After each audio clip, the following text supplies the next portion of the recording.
Hallo almal, welkom by die derde deel van From This Day Forward. Hierdie sessie gaan oor having fun. Ons het so 'n boekie gekry van geskryf deur Arnold en Joy Moll. En dis regtig snaaks, dis 'n klomp sulke klein wenke vir goedjies wat jy kan doen vir jou man of jou vrou. So ek wil eintlik vir julle twee lees wat baie snaaks is. Hierdie is Janie se gunsteling een. Dit sê stuur haar met vakansie vir 'n week. So mans, luister mooi. Stuur haar vakansie vir 'n week. Sorg dat die lys herstelwerkies wat sy teen die yskas deur geplak het, afgehandel is wanneer sy terugkom. en Janie se gunsteling, tweede gunsteling verseker is gee vir haar die wasgoedpenne aan wanneer sy die wasgoed ophang. Of hang die wasgoed vir haar op. Of hang die wasgoed op. Hierso is ene vir die dames. Vra dikwels sy mening en raad en volg dit na. Dit streel sy ego geweldig. En hier's 'n baie 'n oulike ene wat jy regtig eintlik kan doen. Ry 'n entjie na 'n park of 'n pragtige natuurplek. Lê vir 'n uurtjie saam op 'n kombers en gesels. Daar het jy dit. So 'n paar wenke om te gaan probeer.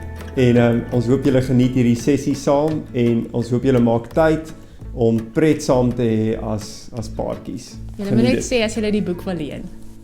Geniet dit.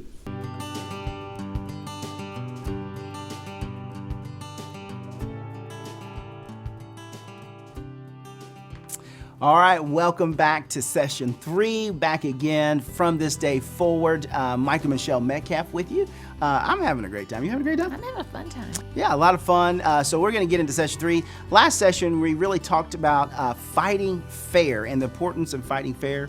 And we hope that you have, well, I don't know if I hope you had practice, but I hope that you're putting into practice what you learned in fighting fair. Hopefully one fight didn't lead to more fighting. Yeah. But anyway, now we're getting into the best part, which is having fun. And sometimes that comes after fighting fair. Yeah. If you fought fair, you get to have fun. Mm-hmm. You know, you know what I'm talking about. So we're going to hear from Craig, and he's going to tell us 3 ways that we can have fun together as a couple. And you know, the thing about it is that that's one of our things. We have a lot of fun. I mean, like, you're my best friend. Thank you. You're my best friend.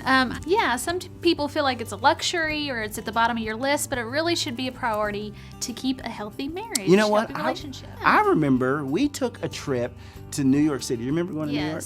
And in that weekend, like, I was traveling, but on the weekend, I got to bring her along, and so I brought her in on a plane, and we actually did all the transportation that weekend. We did, Planes, because I flew into Connecticut, and then we took the train into Manhattan, and we rode taxis and subways and ferries. And you got to see a Broadway show. Yes, you really enjoyed that. The theater. And so we had a lot of fun. And here's the best, though. We ate New York City hot dogs. Yes. Like, that was the only food we ever had. That was like the first thing we grabbed, and then we ate them all weekend. All night. Those steamy buns.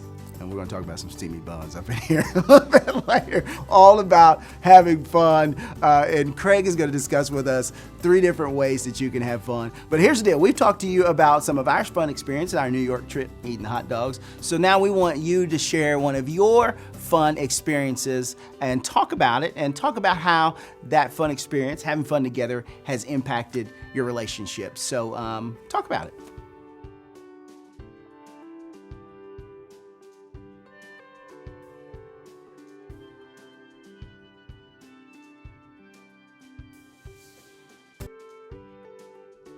Okay, well, we hope you've had fun talking about ways you've had fun in the past. It'd be a lot of fun. And so here's the deal. We're getting ready to jump into Craig's teaching, as he teaches us 3 ways that couples should have fun. So let's check it out. Fun is not a luxury in marriage. You may say, but we don't have time for fun. I would say you don't have time not to have fun. If you don't have some fun in your marriage, one day you may not have a marriage. So today what I want to do is give you 3 types of fun that every couple must have. And just for the record, I happen to think that these 3 points are really, really fun. And if you disagree and say they're cheesy, I will say, but you will remember them And so they're very effective. Let's look at them. The first type of fun every married couple must enjoy is what I call face-to-face fun. Everybody say face-to-face fun. That's where we get together, enjoy each other's company face-to-face. Because so often in dating, couples can talk and talk and talk for hours on end. They get on the phone and they talk, they text back, talk for hours and hours. I've even heard of couples that talk until like 2 a.m, and then when they run out of things to say, they just sit there and listen to each other breathe on the phone. Okay, not heavily, just at an appropriate breathing rate. Just wanted to say for the record, okay? They talk, and then when they get married, all this face-to-face time ends up being business time. Who's going to get the kids, and you got to get him to soccer, and you got to get her to dance, and you got to, we got to get the oil change on the car, and oh my gosh, we're out of milk again, and it's the air conditioner broke down, and it's all this other type of communication, and it's not face-to-face, and it's not intimate, and it's not working. It's not working. We need to guard that face-to-face time. What I want to do is show you 3 different portions of Scripture between Solomon and the Shulamite woman in the book of Song of Solomon, and we'll see how their relationship progressed because of these different types of fun. This first one illustrates face-to-face fun. It's in chapter 7, verses 1 through 4. And watch as Solomon compliments her, starting at the feet, and romantically works his way up her entire body until he's looking her in her eyes, and she is totally his. Watch this. He says, "How beautiful your sandaled feet, O prince's daughter. Your graceful legs are like jewels, the work of a craftsman's hands." This guy is good. Watch him. "Your navel is a rounded goblet that never lacks blended wine." I don't understand that part, but I'm sure it worked for her. Your waist is a mound of wheaten circled by lilies. Verse 3, "Your breasts are like 2 fawns, twins of a gazelle." Evidently, he's really excited that there are 2 of them, and he's like, they're twins and they're both there. Now, just for the record, I've got about 14 really funny things that I'd love to say right now. But because I'm maturing in the things of God, I will not say them to you now. But if we see each other later, I'll tell you when no one else is listening, because they're funny. Because on your breast, they're like, twins. Yes, 2 of them. And then he says, "Your neck is like an ivory tower. Your eyes are the pool of Heshbon by the gate of Bath Rabim." What is he doing? He is talking to her intimately, face to face. And what is he doing? He's giving her details. Men, say details. Men like headlines. Women like what? Women like details. They want to talk and talk and talk and talk and talk about things that you don't care about, and go on and on. And it's very important to them, because your relationship works best when you have intimate, ongoing conversation. You must guard it and you must protect it, because if you do not, life will squeeze the intimacy out of your face-to-face fun. It happens to all of us. In fact, for years, if you've been with me in our church for years, I talked forever about the importance of having a date night. Date night, date night, date night, date night, date night. And for years, Amy and I faithfully, almost every week, had a date night where we would connect intimately and emotionally face to face. Well, then, after having 6 kids and the church becoming more complicated with moving parts, we just agreed that, hey, we've got a great marriage. Let's just have fun with our kids and not have the date night face to face. We're just too busy for that at this season of life. Well, we had no idea how much that seemingly innocent decision would actually cost us. It was months later that we saw this same thing happening over again each week at Life Group. We'd be at Life Group, and Amy would say something about what she was going through or what she felt, and I would be like, "I didn't know that. I mean, this is a big deal, and I didn't know." And then the same thing would happen on the flip side. I would say, "Well, here's what I'm really praying about, and here's what I'm facing that's burdened me." And Amy would be like, "I didn't know that." "Well, you're just now telling me at Life Group?" And what we realized is We had surrendered one of the most important things to our marriage, that intimate face-to-face time. You have to create it, and you have to guard it. You have to do it, or your marriage will suffer. And let me just say, for the record, driving your kids to their activity, sitting together talking while watching a show, or talking while you're both playing with your cell phones does not count. We're talking about consistent, guarded, faithful, face-to-face time. Take a weekend getaway, do whatever, where you invest that time face-to-face and have some face-to-face fun. The second thing we need is what I call side-to-side fun. Everybody say side-to-side. Say it again, side-to-side. This is where you're hanging out with your best friend. You're doing something you enjoy with your wife or your husband. It's enjoying time doing common activities. Verse 11 of chapter 7, the text says, "Come, my lover, let's go to the countryside. Let us spend the night in the villages." In other words, let's have a weekend getaway. Let's have someone take care of the kids. Let's leave the house. Let's go away and just have some fun together. Now, just as women typically crave the face-to-face time, men generally crave more side-to-side time. It's a time where just hanging out, doing something they enjoy with their wife, for some reason, it just makes a man feel valued.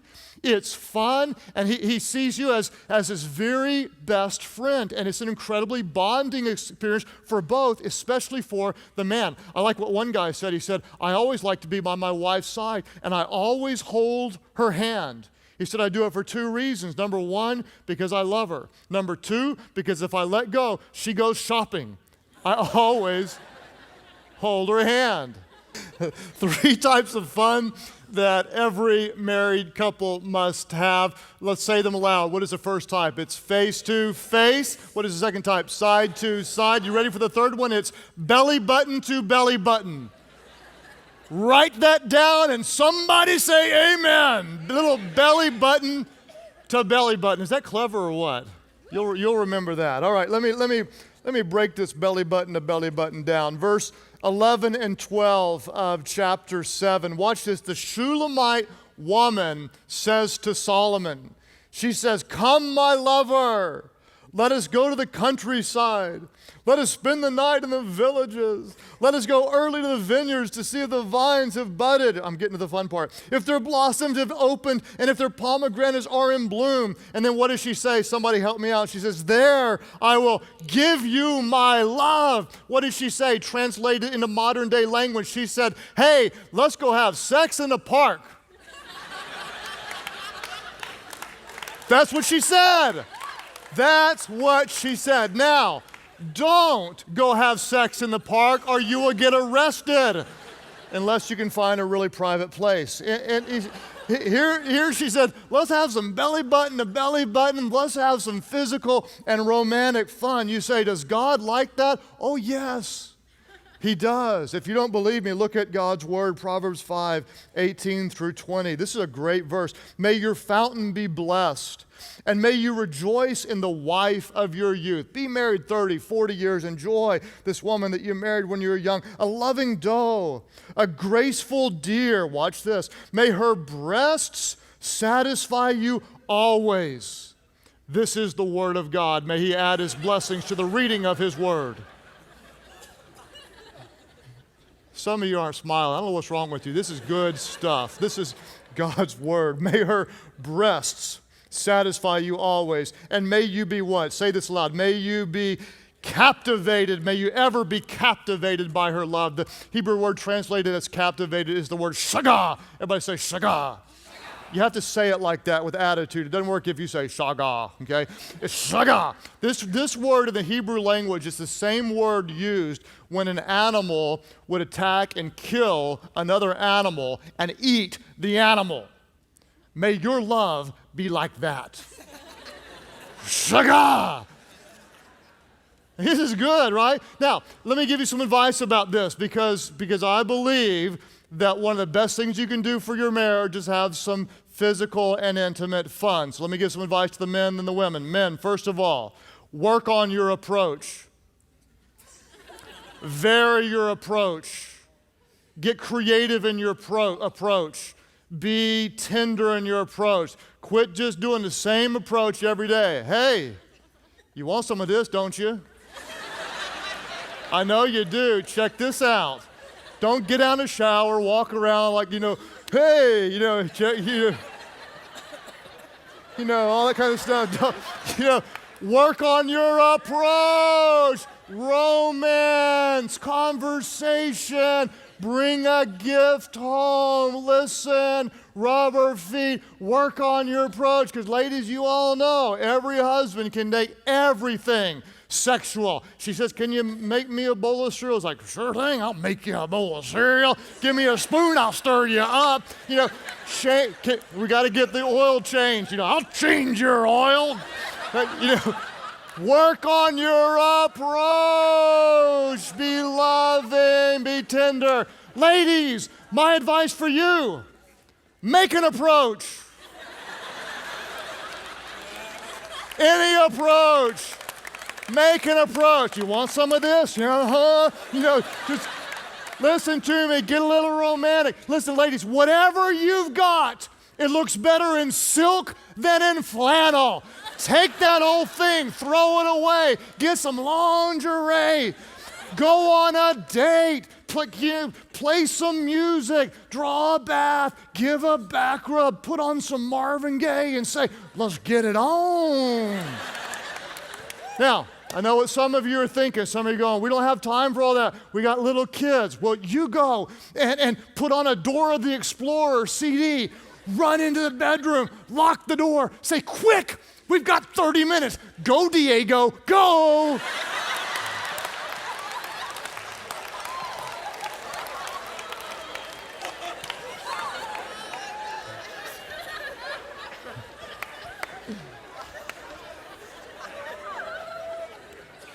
Have some fun. Have some fun. Have some fun. Ladies, generally speaking, we all agree, not always, and I understand that, but generally speaking, most men desire physical intimacy more often than most women. Agreed? Agreed? This is yes? Let me say it again because you're looking at me like you don't agree. Generally speaking, most men desire physical intimacy more often than most women. Agreed? Yes, most often, okay? Ladies, you need to understand in marriage, this is so important. When you turn off the faucet and things go dry, this is a crisis for a man. It's the equivalent of the emotional distress that you would face when there's silence and there's no emotional intimacy. It is a crisis.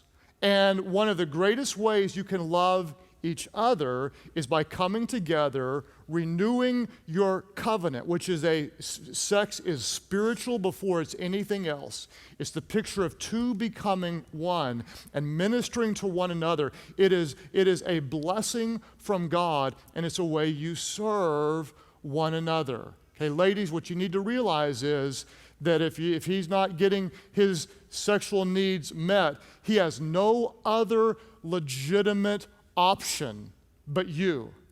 Everything else is sinful.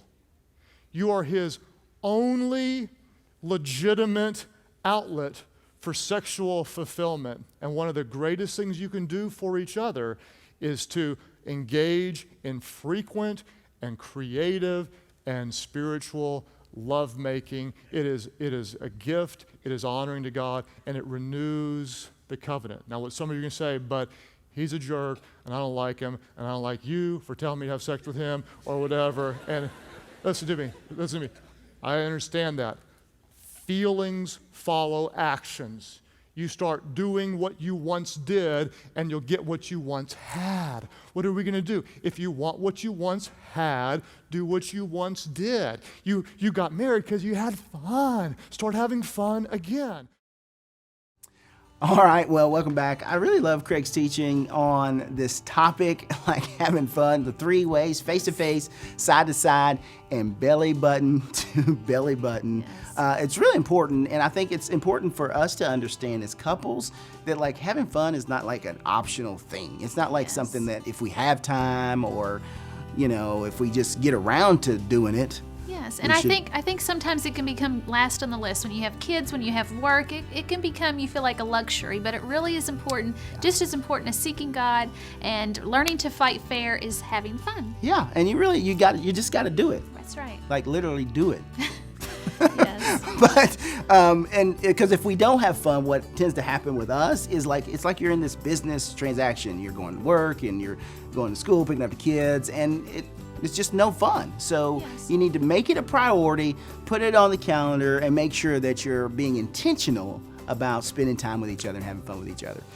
So here's the deal. We want you to talk it over. And now that we've kind of laid out a few things, we want you to talk about and evaluate really the state of fun or how much you're having fun together as a couple now. So go ahead and talk it over.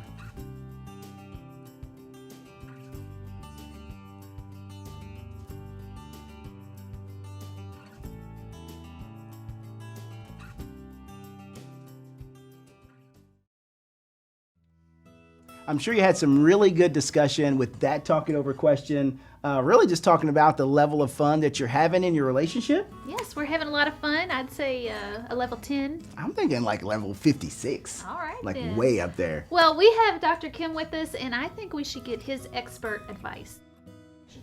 Dr. Kim, just as a woman, I love when my husband and I, when we go out to dinner, he always wants to sit beside me, but I really like when he sits across from me and I can look at him. Can you talk to us about the importance of face-to-face time? I think it is, and I think it's really important to our wives. Wives are relational, they like to communicate, and their first choice of communication is us. And so the face-to-face puts us in that position where we can look at each other, we can focus on each other, and I think that really affirms a wife and encourages her. And so that's a really important part of just that interaction. I think that's why that's so important to our wives. Yes. The other thing I think that's important when we're communicating with our wives, of all the people in the world, there's only one person that can affirm our wives as her significance, and that's the husband. And so we need to be the one that's telling our wives how important she is and how much we appreciate her and how she's taken our home and our house and made it into a home, just those kind of things. And the other thing I think is really important for us to do as husbands, I need to be the one that's telling Nancy that she's beautiful and that she's pretty and that she's sexy. Because in the culture we live in, if I don't do it, somebody else is. And if I'm doing it, it doesn't matter who else does it, because Right. she wants to hear it from me. And that's why it's really important. So the face-to-face is something that's important to our wives, and as husbands, we just need to do that. Right. Yeah, that's really good for me to hear. Just to know that I need to be the one setting the tone, telling you how beautiful Calling me you are. sexy. You are sexy and beautiful. And but that's true, Dr. Kim. I need to be the one really leading that. We're called to be the spiritual leaders in our household, and so, man, that's just really good words. You know, I remember when we were first dating and first together, Shelby did something for me that was, man, it was just really, really good. She used to come watch me play basketball. She wasn't playing basketball, but she used to come watch me play Actually, basketball. I do have a good three-pointer. You do have a good three-pointer. But in that aspect, I felt like she was by my side, and that was really good side-to-side time. So explain to us why it's so important to have side-to-side time. I think we want our wives to be our companions. You know, I mean, we see teams, see Batman and Robin, we see things like that. Well, not that our wife is our Robin, but we want her beside us. We want her to do things with us. We enjoy doing things with us. I want Nancy, she's my first choice to spend time with and do things with, and we're more comfortable like that. I heard one time years ago when they were designing pubs that they made the bar in a straight line, because men like to stand shoulder to shoulder. And I think there's a lot of truth in that. So we want our wives by our side. We also want them to admire us. You know, we need to hear that from them. They're the ones who can tell us, you're a good husband, I like this about you. If you do something well, that she's the one that you're going to look for to affirm you in that. You know, I thought if all the people in the world were lined up and all of them had something to say to me that would affirm me, I'd find Nancy. Because when she affirms me, when she says something, it means something greater than anything anybody else can say. Yeah, I tell you what, there's almost like this spiritual thing that happens when she tells me I did a good job or a pat on the back. And just like you said, Dr. Kim, everybody else can say, man, really great. But when she says, Michael, man, that's a good job, it's just something that happens to me. It's And you're really doing a good. good job, sweetie. It makes a difference. Absolutely. We want to hear that from our spouse. One thing I wanted to kind of add in this too, because it gets into the sex relation just a little bit, but I think as men, we get painted as this sexual time bomb walking around ready to explode all the time. And I think what I hear from guys, we want our wives' affirmation in the sexual relationship. We want to know if they're drawn to us because of how we perform sexually, and do I give my wife pleasure? And if our wives are able to say yes to that, I mean, that's a home run for us. That's an affirmation, and that is the most important thing, I think, for us as guys in the sexual relationship. And a lot of times we don't realize that, and certainly I don't think our culture certainly doesn't tell us that. Yeah. And Dr. Kim, I know a healthy sex life is so important to a good relationship. So what information could you give us on just having a healthy sex life? Well, I think we take it a step at a time. I think if the face-to-face is good and the side-by-side is good, then you're kind of laying the groundwork for the belly-to-belly to be good. And I think what happens in our culture, I mean, we think we're the most sexually liberated culture there is, and yet more people are not satisfied with their sexual relationships. And I believe the best sex ever is in the context of a Christian marriage. I think that's the way God designed it. And so I think, but we as Christians too can struggle with that. We can rush sex. We can say, okay, we're going to watch the news, weather, and sports at 10 o'clock, and we've got so many minutes till the late night talk show starts, and so let's go for it, baby.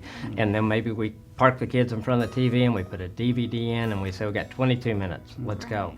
Well, those are okay, and Nancy and I done those things when our kids were growing up especially, but we need to set aside time to really enjoy each other. We need time to enjoy the sexual relationship where we can do massage, where we can rub each other's back, where we can take a bath together, a shower together, where we can light candles, where we can have soft music, maybe a fire in the fireplace, something that's really gonna just enhance that relationship and give us a chance to really grow in that and talk about, what do we want to do in this relationship, in the sexual area. And so I think that's really important. So sex needs to be fun. I think that in a Christian marriage, we have the physical, we have the emotional, but I think something can happen in the spiritual in a Christian relationship and sex that doesn't happen anywhere else. There's a Hebrew word called dod, and that word means a mingling of souls. And I think that's the deep spiritual connection that we can have as Christians in our sexual relationship, and that's why I firmly believe that the best sex ever is in the context of a Christian marriage. Absolutely. So what I hear you saying is that we really need to be intentional and take our time when it comes to our sex life. Absolutely. Really great information. Thanks for sharing, Dr. You Kim. bet, thanks. I just really appreciate his insight and his wisdom. It's really, really good. I do too, and I love to have fun. Totally love to have fun. As we're wrapping up, I just want to encourage you guys to make sure that you're having fun in those three ways: face-to-face, side-to-side, and belly button to belly button. It's going to be really good, so make sure to put some of those things in practice. And check this out. Here's the deal. This week, we've got an activity for you. Wait for it. It is Plan a Date Night. Plan a date night. And guys, listen, I want you to plan a good date night. Don't be going out and planning no old janky date night. I want you to put some thought into it, some time into it. Do something different. Do something that you haven't done. Don't go through the old same doing, having a movie, that kind of deal. Yes. We've went to the gun range. We Yeah. have went bungee jumping. That Lot was of fun. fun. It was fun. You were scared. I was terrified, but it was a lot of fun.